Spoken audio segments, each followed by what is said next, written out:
예, 오늘 말씀은 로마서 7장 7절부터 13절 말씀입니다. 제가 읽어보는데 중간에 생략했는데 본문에는 다 나와 있으니까 이 화면에 나와 있는 것만 제가 읽겠습니다. 그런즉 우리가 무슨 말을 하리요? 율법이 죄냐? 그럴 수 없느니라. 율법으로 말미암지 않고는 내가 죄를 알지 못하였으니 곧 율법이 탐내지 말라 하지 아니하였더라면 내가 탐심을 알지 못하였으리라. 그러나 죄가 기회를 타서 계명으로 말미암아 내 속에서 온갖 탐심을 이루었나니 이는 율법이 없으면 죄가 죽은 것임이라. 전에 율법을 깨닫지 못했을 때에는 내가 살았더니 계명이 이름에 죄는 살아나고 나는 죽었도다. 오직 죄가 죄로 드러나기 위하여 선한 그것으로 말미암아 나를 죽게 만들었으니 이는 계명으로 말미암아 죄로 심히 죄되게 하려 함이라. 아멘. 자, 오늘 로마서 이 말씀 가지고 제가 나눌 건데요. 주제를 제가 이렇게 정했습니다. 이런 경험이 없다면 죽은 자이다. 예, 정말 굉장히 중요한 말씀이에요. 자, 이런 경험이 무엇인가? 그리고 죽는다는 것이 어떤 의미인가? 오늘 함께 알아보는 시간을 갖겠습니다. 제가 로마서를 강해로 설교한 지 이제 오늘로 18번째인데, 이 로마서를 깊이 알면 알수록 진리의 심오함이 얼마나 깊은지 신묘막측한지 모릅니다. 많은 사람들이 로마서의 꽃, 이 절정은 8장이라고 하는데, 저도 물론 동의하지만 이 8장을 빛나게 한 것은 바로 7장에서 사도 바울의 위대한 고백과 간증 때문에 그런 거예요. 그런 의미에서 7장이야말로 로마서의 꽃 중의 꽃이라고 생각합니다. 로마서 7장은 사도 바울 개인의 놀라운 고백이요 간증이에요. 빛단 속에 있는 바울의 처절한 고백은 그를 위대한 사도로 만들었고, 그를 겸손하고 순결한 예수 그리스도의 사람으로 만들었어요. 만일 우리가 사도 바울과 같은 경험이 없다면 구원을 이룰 수도 없고 예수 그리스도의 사람이 될 수도 없는 겁니다. 따라서 저와 여러분이 로마서 7장에서 사도 바울의 신앙 고백, 이 비탄의 고백이 있기를 소망합니다. 로마 7장에서 시작한 바울의 신앙 고백이 8장까지 이어지는데 8장 끝부분에서 하나님에 대한 사랑의 고백으로 끝을 맺고 있습니다. 그 7장은요, 크게 두 가지의 주제로 나누어져 있어요. 지난 시간에 1절부터 6절까지 알아봤는데, 이 부분이 이론적이고 지식적인 부분이라면 7절 이후부터, 7절부터죠. 7절부터는 사도 바울이 경험한 신앙 고백의 실제적인 부분이에요. 자, 그럼 먼저 지난 시간의 내용을 간단하게 복습하고 오늘 본문으로 한번 이어가 봅시다. 같이 화면을 보시면요. 자, 두 가지로 나눌 7장을 어떻게 나누냐면 1절부터 6절은 지난번에 했잖아요. 우리가 지난 시간에 내가 죽을 때까지 취역해서 예수님께로 인도해서 결국은 성품의 열매를 맺게 하는 율법에 대해서 우리가 배웠는데, 이것은 이론과 어떤 설명하는 부분이에요. 그리고 7절부터 마지막 절까지는 바울의 경험, 고백, 간증, 실제적인 부분을 쭉 이렇게 기술해 놨습니다. 두 개의 부분으로 나눌 수 있는데, 오늘은 사도 바울의 경험과 간증과 고백에 대해서 어떻게 했는지 그런 부분을 우리가 알아보려고 하는 거예요. 자, 지난 시간에 배운 게 이제 1절부터 6절인데 중심 구절이 바로 4절입니다. 그러므로 내 형제들아 너희도 그리스도의 몸으로 말미암아 율법에 대하여 죽임을 당했으니 이는 다르니 곧 죽은 자 가운데서 살아나신 이에게 가서 우리가 하나님을 위하여 열매를 맺게 하람이라 그랬잖아요. 좀 말이 어려울 수 있어요. 그래서 제가 원문 직역으로 보면 좀 이해가 쉽습니다. 자, 이런 거요. 나 형제들아 이와 같이 여러분도 역시 그리스도의 몸을 통하여, 이 말은 예수 그리스도의 십자가, 그죠? 그거의 구속을 통해서 율법의 죽임을 당해오고 있다. 현재 완료형이에요. 우리나라 성경에는 과거지만 원문에는 현재 완료형입니다. 그러니까 율법은 우리 어떤 역할을 하냐면 너는 심판을 받을 것이다. 이런 죄를 알게 깨닫게 해서 그 죄 때문에 심판을 받을 것이고 그리고 사망을 받을 것이다. 그래서 심판고지서, 사망고지서 역할을 한단 말이에요. 그러니까 그 율법 때문에 계속 죽임을 당해오고 있어요. 자, 왜 계속적으로 우리의 죄를 지적하고 끄집어내고 드러내고 폭로해서 자, 봐라. 너는 이 정도의 참 육신의 정욕과 탐심이 가득한 사람이다. 그래서 심판을 받고 사망에 이르는 그런 신세다. 그런 운명에 처했다라고 계속 지적한단 말이에요. 그러니까 그것을 율법의 죽임을 당해오고 있는 거예요. 자, 이는 왜냐하면 여러분이 다른 이곳 죽음으로부터 일으키심을 받은 분이 누구지요? 이분이 예수님께로 향하기 위해서, 예수님께로 가게 하기 위해서 그렇게 하신 거예요. 그래서 어떻게 합니까? 결국은 이는 마침내 우리가 하나님께 열매를 맺게 하기 위함이라 그랬습니다. 성품의 열매, 신의 성품의 열매를 맺게 하렵니다 라고 이렇게 말씀한 거예요. 좀 더 제가 설명하면 이런 겁니다. 율법은 우리 자아가 살아있는 한, 그러니까 육신의 정욕과 탐심과 욕망이 내 안에서 꿈틀거리고 올라와서 범죄하는 한, 율법은 여전히 구속력과 통치권을 행사해서 우리에게 심판과 사망에 해당된다고 계속해서 고지하고 고발한단 말이에요. 다시 말해서 내 부패한 자아가 죽지 않고 살아있으면 언젠가는 마음과 행동에서 죄성을 막 드러내게 되는데 그때마다 율법은 이런 나에게 심판을 고지하고 그 결과 사망에 해당된다라고 고지하는 거예요. 그때마다 의의 종이 되고자 하는 사람은 죄에 대해서 예민하게 반응하고 갈등하고 그 죄를 이기기 위해서 발버둥치게 되는 거예요. 때로는 죄를 짓고 괴로워하고 힘들어할 때도 있는 거예요.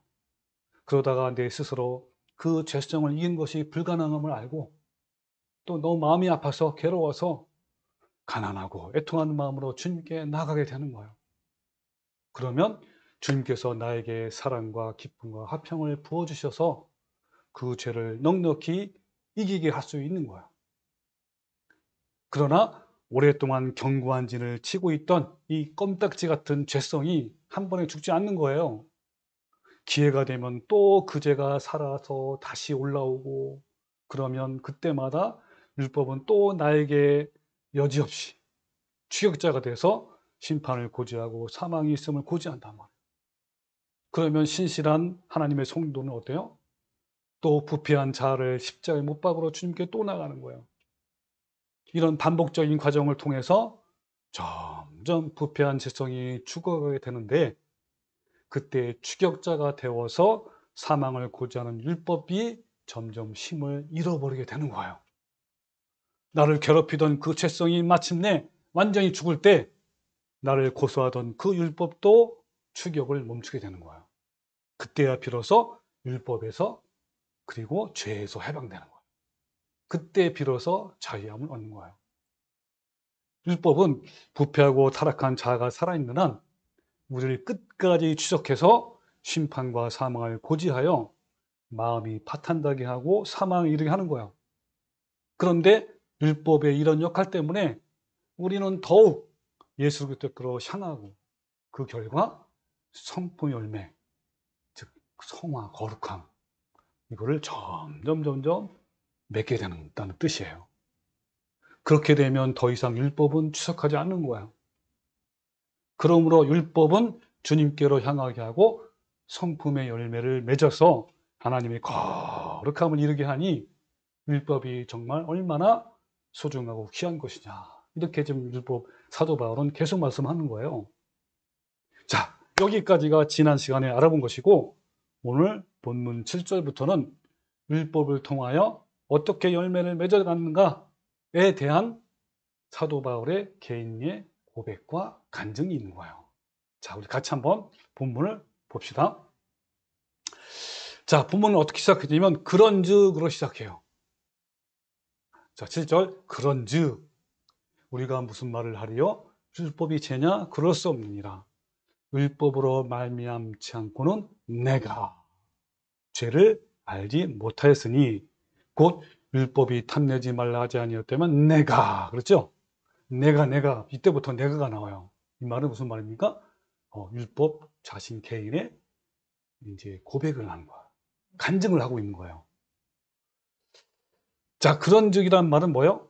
앞에 있는 말씀과 연관시키는 접속사란 말이에요. 그럼 우리가 앞에 있는 걸 다시 한번 얘기하면 어떤 얘기를 했냐면 이런 말을 했어요. 율법은 사만 고지서로서 율법은 우리가 살아있는 동안 구속력을 가지고 계속 우리를 추적해서 죄인임을 깨닫게 해주시고 그 죄성을 주님께로 가지고 가서 죽이고 대신 하나님의 거룩한 성부 열매를 맺게 하는 거예요. 그런즉, 자, 그러면서 그런즉 우리가 무슨 말 하리요? 율법이 죄냐? 그럴 수 없다 그랬잖아. 이 말은 뭐예요? 율법은 나쁜 것이 아니다. 오히려 율법은 우리가 죄를 깨닫게 해서 성품의 열매를 맺게 하는 중요한 것이다 라고 하는 거예요. 자, 그리고 이어서 자, 율법으로 많지 않고는 내가 죄를 알지 못하였으니 하면서 하나 예를 들어요. 본인이 체험한 거. 즉 뭐냐면 율법이 탐내지 말라 하지 아니하였더라면 내가 탐심을 알지 못하였으리라. 이렇게 한 거예요. 자, 이 7절부터는 바울의 신앙 고백이죠. 바울은 율법에서 탐심은 죄라고 했기 때문에 죄를 깨닫게 되었다라고 한 거예요. 그 율법이 바로 십계명이에요. 십계명 중에 10번째 마지막 계명이에요. 그 계명이 출애굽기 20장 17절에 나와 있는데 제가 한번 읽어볼게요. 내 이웃의 집을 탐내지 말라. 그러면서 구체적으로 나와요. 내 이웃의 아내나 그의 남종이나 그의 여종이나 그의 소나 그의 낙이나 무릇 내 이웃의 소유, 모든 소유, 어떤 것도 탐내지 말라는 거죠. 여러분, 이웃이라는 개념이 어떤 거죠? 나 빼고는 전부 다 이웃이에요. 좋은 이웃이든 왼수든 다 이웃이란 말이에요. 그래서 결국은 뭡니까? 온 세상을 말하는 거예요. 그리고 탐내다라는 것은 다른 말로 바꾸면 사랑한다라는 거예요. 그래서 탐내지 말라를 한 문장으로 표현하면, 다른 말로 표현하면 세상을 사랑하지 말라라는 표현으로 얼마든지 우리가 말할 수 있는 거예요. 그러니까 율법, 즉 하나님의 계명이죠. 율법은 하지 말라 하라. 하나님의 계명이에요. 이것은요, 구약에 613가지나 있단 말이에요. 그러니까 이 율법이 탐심은 죄라고 고지하지 않았다라면 사람들은 탐심을 죄라고 여기지 않았을 거예요. 왜냐하면 이웃의 것을 탐하는 것은 실제로 갈취하거나 강도나 도둑질하는 것이 아니기 때문에 얼마든지 합리화를 할 수 있잖아요. 아니, 마음으로만 남의 것을 탐했는데, 세상을 탐했는데, 세상을 사랑했는데 그것이 어떻게 죄냐라고 말할 수 있단 말이에요. 그렇잖아요. 그리고 어떤 사람들은요, 많은 사람들은 이 탐심은 아름다운 본능이라고 미화시켜요. 그러나 바울은 이 10번째 계명을 통해서 마음으로 탐하는 것도 사망에 이르는 큰 죄구나라고 깨닫게 된 거예요. 이건 정말 어마어마한 깨달음이에요. 아까 인 것처럼 그냥 마음으로 탐심하는 거 별로 이렇게 죄라고 여기지 않는단 말이에요. 그 예레미야 70장에서 만물보다 거짓되고 심히 부패한 것은 마음이라라고 했는데 탐심은 바로 우리 마음속에 있는 악한 본성, 죄성, 즉 육신의 정욕과 탐심을 말합니다. 예를 들면 형제를 미워하는 것도 살인죄고 또 예수님이 뭐라 그랬죠? 마음으로 음욕을 품는 것도 간음죄라고 했잖아요. 자, 이처럼 이 10번째 계명 탐심은요, 이 모든 걸 다 포함하는 거예요. 자, 다시 또 화면을 봅시다. 자, 8절에 이어서 8절에 그러나 죄가 기회를 타서 계명으로 말미암아 내 속에서 온갖 탐심을 이루었나니 이는 율법이 없으면 죄가 죽은 것이라. 좀 헷갈리죠? 자, 원문으로 볼까요? 그러나 내 안에서 기회를 찾아왔던 그 죄는 죄는요 내 안에서 어떻게 하면 죄를 지을까? 늘 이렇게 기회를 찾는단 말이에요. 노려보고 있단 말이에요. 이제. 자, 그 죄는 그 계명을 통해서, 율법을 통해서 모든 탐심을 생산해냈다. 이랬죠. 때문에 율법이 없으면 죄는 죽은 것이다. 이런 거예요. 자, 좀 더 자세히 풀어보면 이런 겁니다. 이 죄라는 정체는 내 옆에서 또는 내 안과 밖에서 범죄하도록 항상 기회를 찾고 있어요. 예를 들면 이 동생 아벨을 시기하고 죽이고 싶어하는 형 가인에게 하나님은 뭐라고 말씀했냐면 죄는 항상 옆에서 기회를 노리고 있다라고 말씀했어요. 자, 볼까요? 창세기 4장 7절. 죄가 문에 엎드려 있느니라. 죄가 너를 원하나 너는 죄를 다스려라 했잖아요. 좀 더 쉽게 여기서 표준 세번역에는 죄가 너의 문에 도사리고 앉아서 너를 지배하려고 한다. 그래서 너는 그 죄를 잘 다스려야 한다. 늘 우리 안과 밖과 어디서든지 그 죄는요, 우리를 기회를 노리고 있단 말이에요. 죄를 짓게 하기 위해서. 그러니까 내 안에서 항상 기회를 찾았던 그 죄들, 그러니까 육신의 정욕과 탐심은요, 먹잇감을 잡기 위해서 기회를 포착하려고 엎드린 사자와 같은 거예요.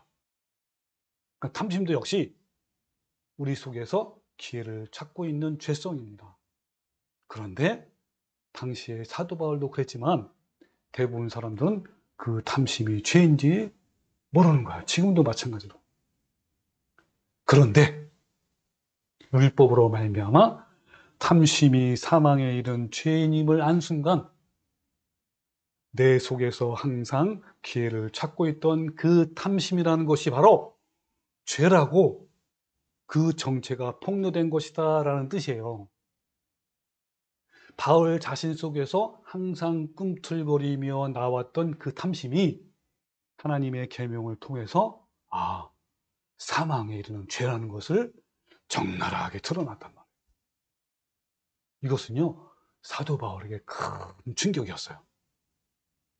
이 사실을 알기 전에는 율법을 철저히 지키는 자로서 자신이 늘 의롭다고 자신만만해 했었는데 실상을 알고 보니 자신 안에 육신의 정욕과 탐심이 가득하다는 것을 깨달은 거예요.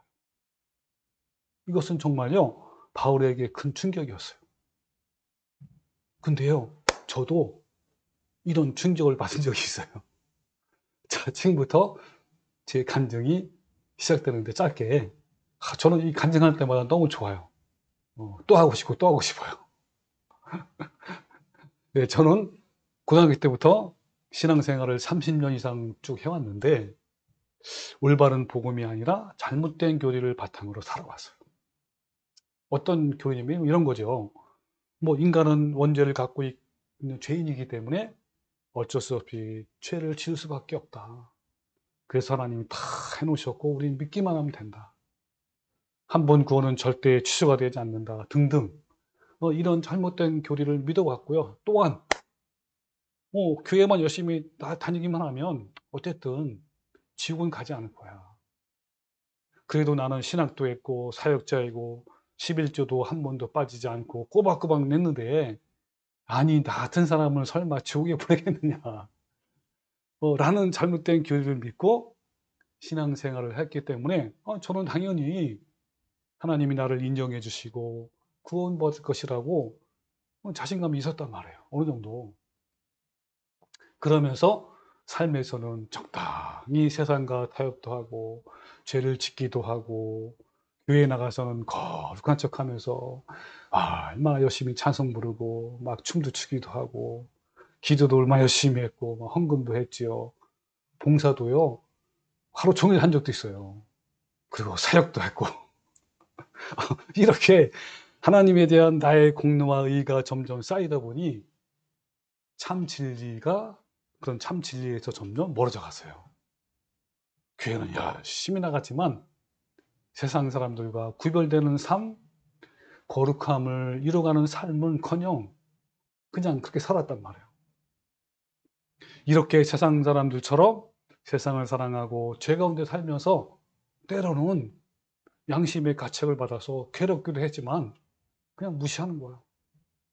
그러면 어때요? 점점 양심은 무뎌져 가는 거예요.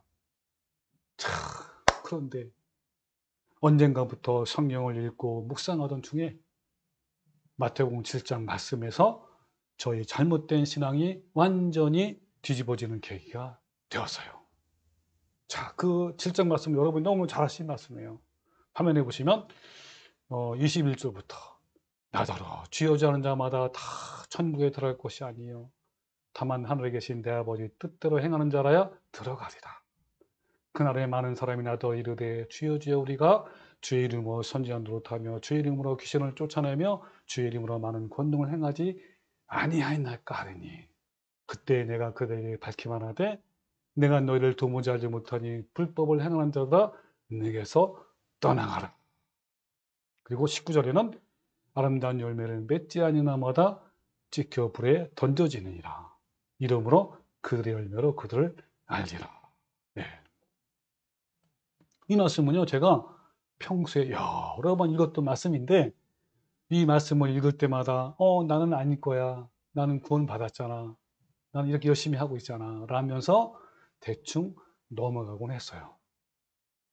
그런데, 어느 날부터 그냥 넘어갈 수가 없는 거예요.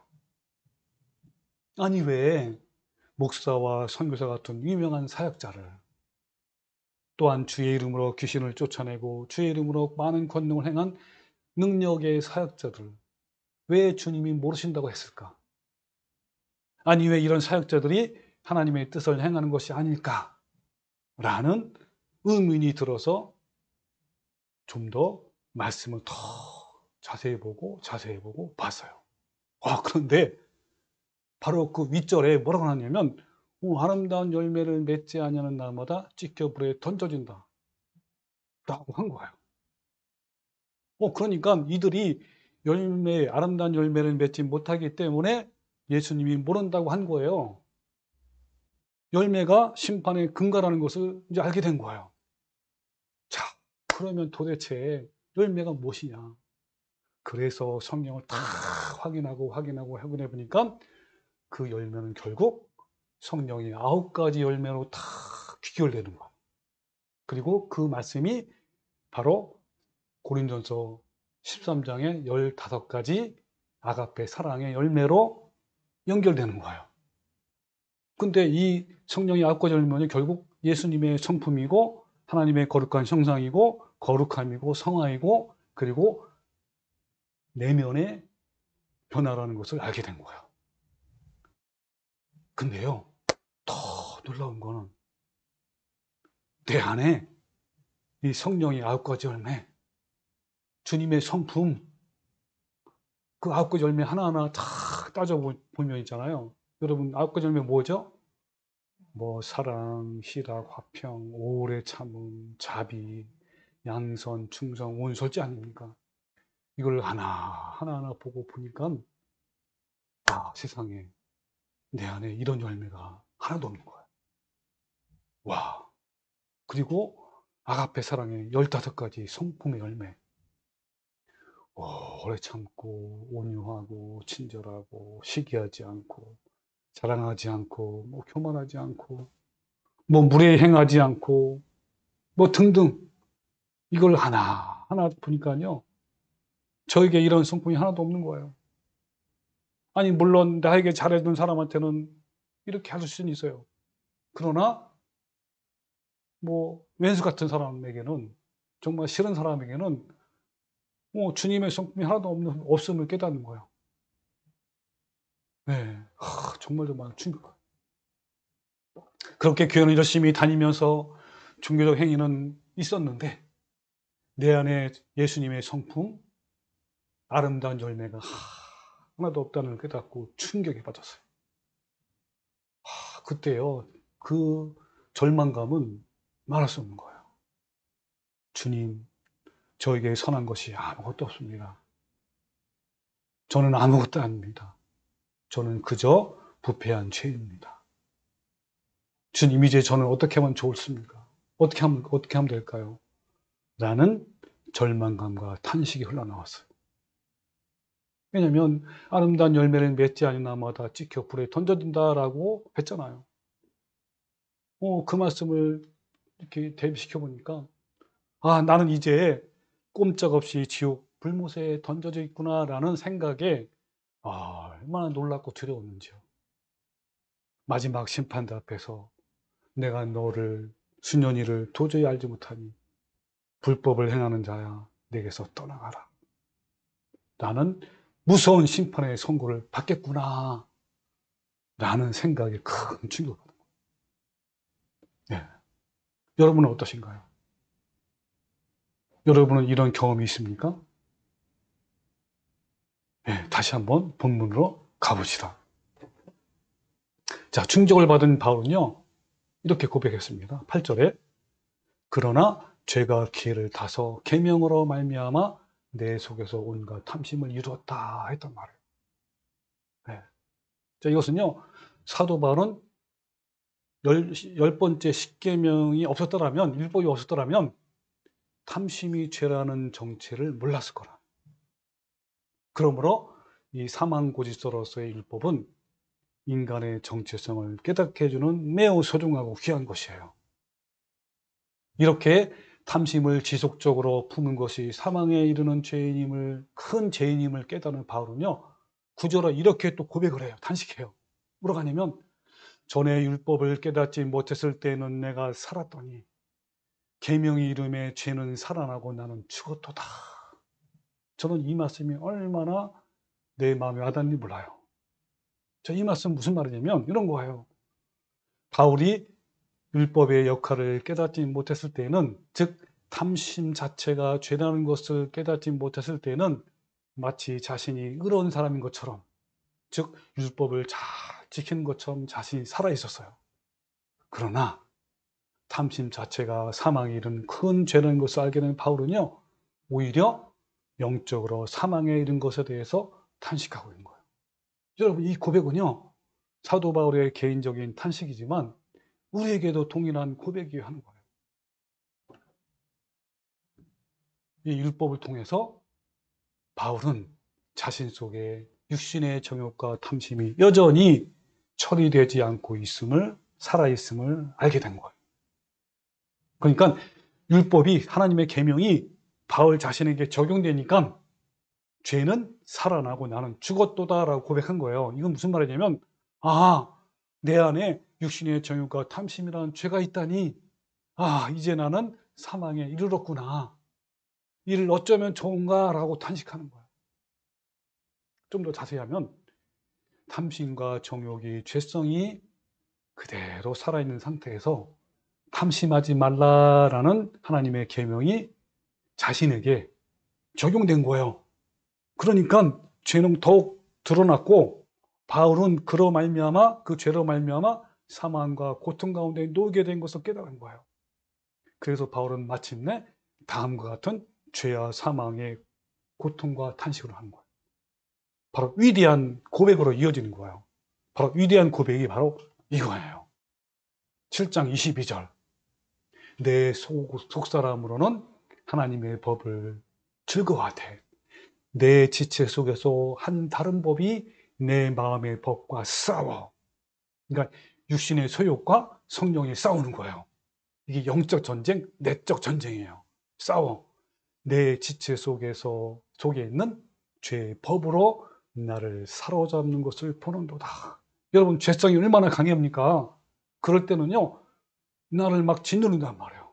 그 죄가. 자, 그럴 때 이런 탄식을 하는 거야. 오라, 나는 곤고한 사람이로다. 이 사망의 몸에서 누가 나를 건져내랴 한 거예요. 이게 위대한 고백인 거예요.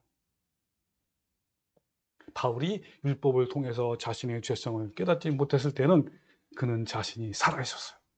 자아가 살아있었단 말이에요. 바울은 하나님의 계명을 통해 자신 안에 있는 육신의 정욕과 탐심의 정체를 알고 비탄에 잠기고 하나님께 탄식하는 거예요. 자, 그러면 여러분께 한번 질문 드리겠습니다. 이것은 바울의 개인적인 탄식의 고백이지만 구원을 이뤄가는 우리에게 동일하게 있어야 하는 거예요. 그렇다면 여러분에게도 이런 경험이 있습니까? 예, 바울은 가말리엘 문화로서 이렇게 수확한 최고의 율법서였지만, 예, 그럼에도 율법을 깨닫지 못했다고 이렇게 말한 거예요. 사실 사도 바울은 사망 고지서로서의 율법이 아니라 다른 바리새인들처럼 또 율법사들처럼 지키는 율법을 배운 거예요. 무슨 말이냐면 율법을 지키면 의에 이르고 구원을 받는다라고 믿고 있었단 말이에요. 사도 바울이 율법을 깨닫게 된 것은 복음을 받은 후였어요. 복음을 깨닫고 나니까 비로소 율법도 깨닫게 된 거예요. 그래서 전에 율법을 깨닫지 못했을 때는 내가 살았더니 라고 고백한 거예요. 이건 무슨 말이냐면 지키는 율법을 행할 때에 바울은 자신이 살아있었고 자아가 펄펄 살아있었어요. 그 마음속에 부패한 죄성들은 여전히 처리되지 않았고 살아있었단 말이에요. 이런 의미예요. 계명의 이름에 죄는 살아나고 나는 죽었다라고 말했는데 이 의미는 뭐냐면 바울이 복음을 받은 후에 비로소 사망 고지서로서의 율법을 깨닫게 된 거야. 그 결과 죄는 살아나서 죄의 실체를 발견하게 되었고 자신은 사망에 이르게 되었다라고 이렇게 말한 거란 말이에요. 이러한 사도 바울의 탄식이 예수 그리스도께로 인도되어서 결국 예수 그리스도의 아름다운 성품을 닮아가는 열매를 맺게 된 거예요. 사도 바울이 이렇게 자신의 죄성을 발견하고 탄식하는 것을 다른 말로 표현하면 육신의 정욕과 탐심을 십자가에 못 박아 죽이는 것이고요. 또 가난한 심령으로 애통하고 통회하는 마음으로 주님께 나가는 것이야, 이게. 또 다른 말로 표현하면 주님과 씨름한다, 하나님과 씨름한다. 야곱이 씨름한 것처럼 이렇게 표현할 수도 있어요. 자, 이럴 때 주님께서 하나님의 사랑을 부어주시고 하늘의 기쁨과 평화를 내려주세요. 그 부어주시는 하나님의 이 능력으로 탐심이라는 죄악을 물리치고 이길 수 있게 되는 거예요. 이제 이런 것들이 반복이 되면 될수록 내 안에는 성령의 열매가 점점 맺게 되고 주님의 성품을 점점 닮아가게 되는 거예요. 아브라함처럼 믿음이 점점 견고해져서 마귀와 죄악과 세상과 싸워서 능히 이길 수 있을 만큼 성숙해져요. 자, 이것을 아까 우리 배웠던 7장 4절에 잘 말씀해 주는데 다시 한번 또 확인해 봅시다. 자, 이 4절이 중심 구절인데 원문으로 보면 나의 형제들이여 이와 같이 여러분도 역시 그리스도의 몸을 통해서 예수 그리스도의 십자가의 구속을 통해서 율법의 죽임을 당해오고 있었다. 율법은 사망 고지서로 또 계속 죽임을 당해왔단 말이에요. 왜 그러냐? 이는 여러분이 다른 이 곧 누굽니까? 예수님이죠. 예수님께로 향하게 하기 위해서 그런 거다. 그래서 마침내 우리가 하나님께 열매를 맺게 하기 위해서 그런 거다라고 이렇게 말한 거란 말이에요. 저도 어느 날 내 안에 하나님의 성품이 하나도 없음을 깨닫고 충격을 받아서 하나님께 탄식하고 밤마다 눈물로 침상을 띄우며 주님께 나간 적이 있어요. 저도 나중에서야 이것이 육신의 정욕과 탐심을 내 자아를 십자가에 못 박는 과정이구나라는 것을 알게 되었어요. 이런 경험이 한번 끝나는 것이 아니라 육신의 욕망이 올라올 때마다 십자가에 못 박는 것이고 그리고 이런 것들이 쌓이고 쌓여서 점점 주님의 성품으로 변화되는 것이다라는 것을 알게 되었단 말이에요. 주님께서 저희 못나고 고집스러운 성품을 겸손하고 순전하고 거룩한 성품으로 만들기 위해서 지금도 계속 하나님의 계명을 통해서 저희 정체성을 깨닫게 하시는 거예요.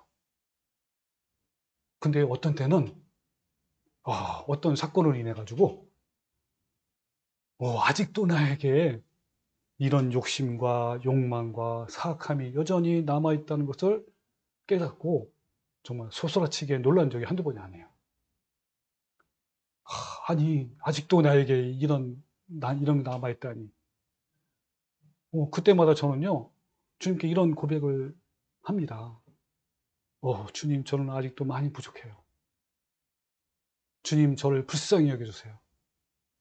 더욱 주님을 닮고 싶지만 여전히 저는 한낱 벌레 같은 존재입니다.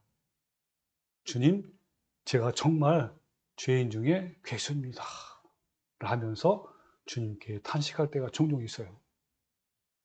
여러분, 이런 경험이 많으면 많을수록 하나님의 크신 은혜와 사랑이 얼마나 높고 깊은지 말로 표현할 수 없음을 깨닫게 되는 거예요. 저를 온전히 다스리시고 통치하시는 그 은혜가 얼마나 감사한지요.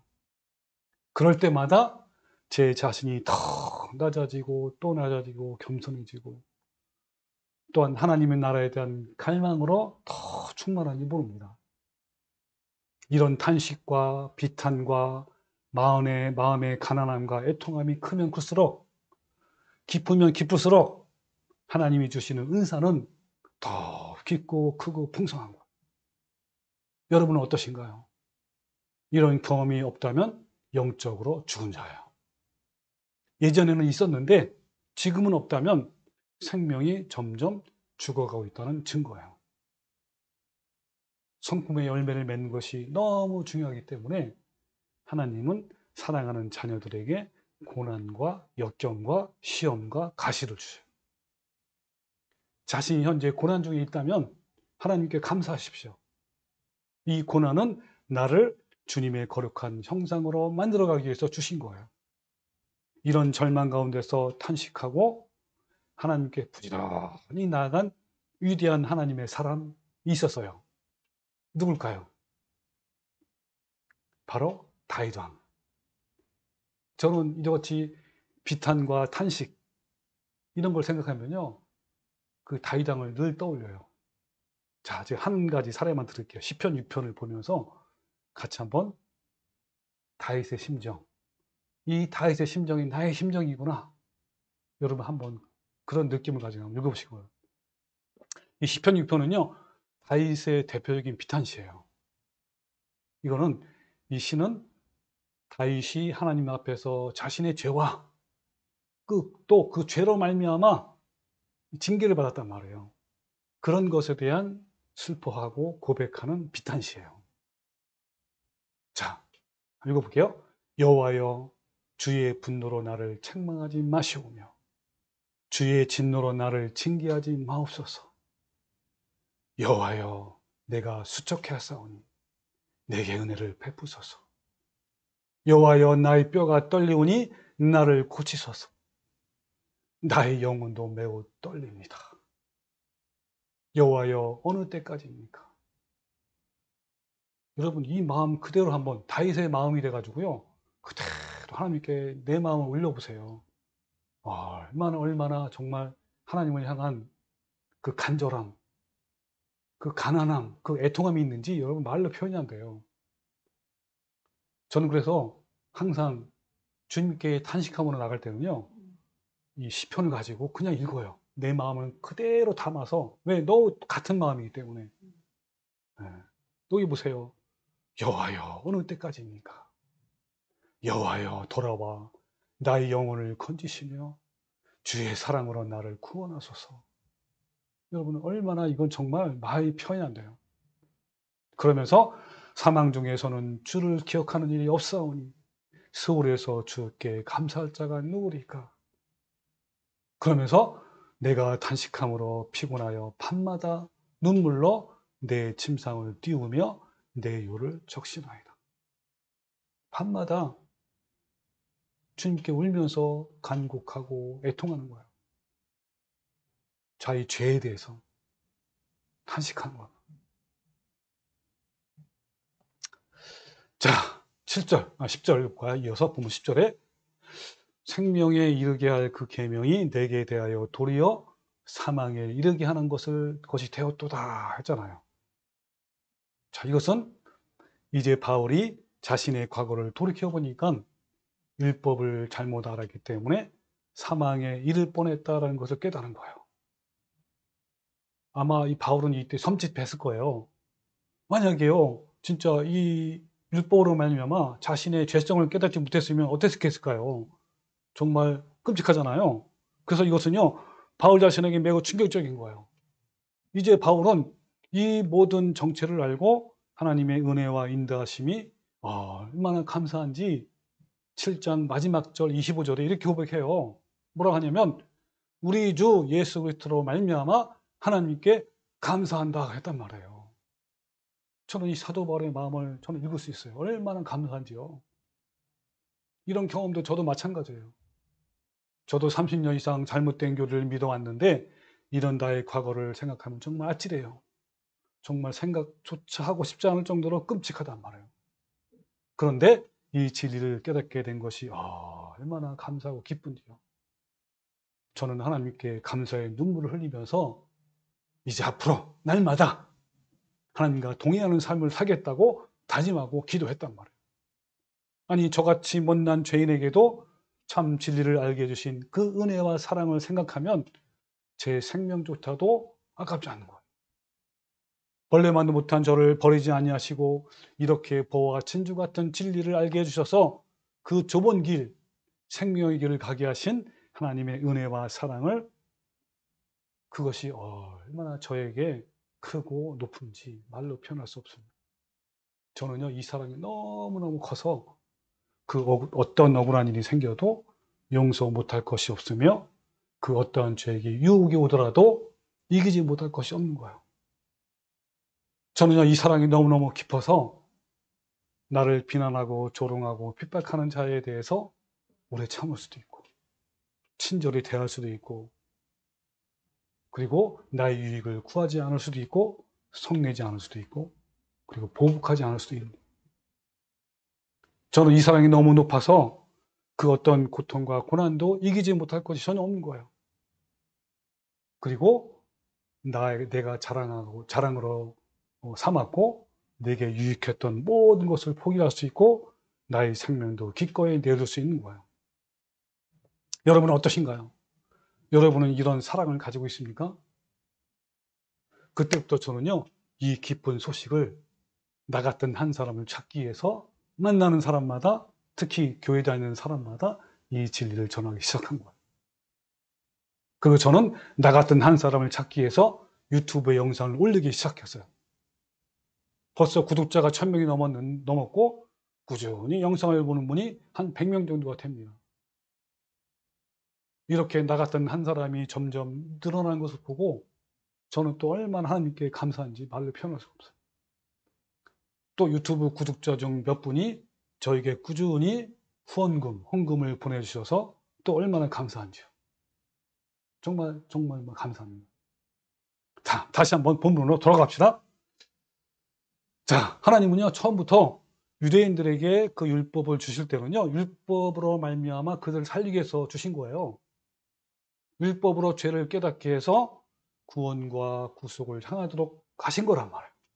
그런데 유대인들은 그 율법을 지키는 율법으로 바꿔버림으로써 자신 속의 죄는 여전히 처리되지 못한 채 사망으로 향하게 된 거예요. 바울은 이제 그 속임수의 실체가 폭로되었다라고 이렇게 말한 거예요. 고백한 거란 말이에요. 자, 10절에 보면 생명에 이르게 할 그 계명이 내게 대하여 도리어 사망에 이르게 하는 것이 되었도다라고 고백한 거예요. 자, 이어 11절에는 죄가 기회를 타서 계명으로 말미암아 나를 속이고 그것으로 나를 죽였는지라.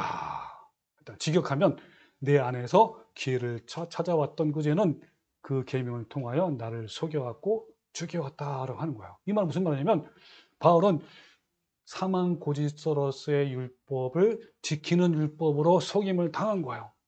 그래서 자신 안에서 기회를 찾던 죄는 율법을 곡해했어요. 즉 율법을 지키는 율법으로 즉 율법을 통해서 율법을 지켜야 구원을 받는다고 잘못 알았단 말이에요.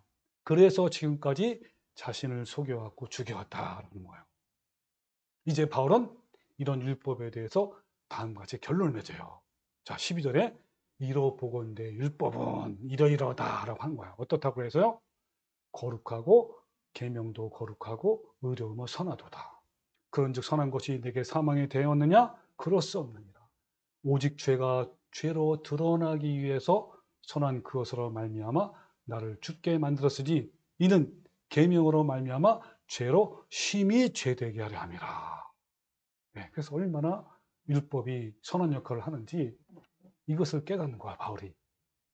율법과 계명은 거룩하고 의로우며 선한 것이다. 그것은 우리의 구속과 구원을 돕는 선한 하나님의 도구이다라는 걸 알게 된 거예요.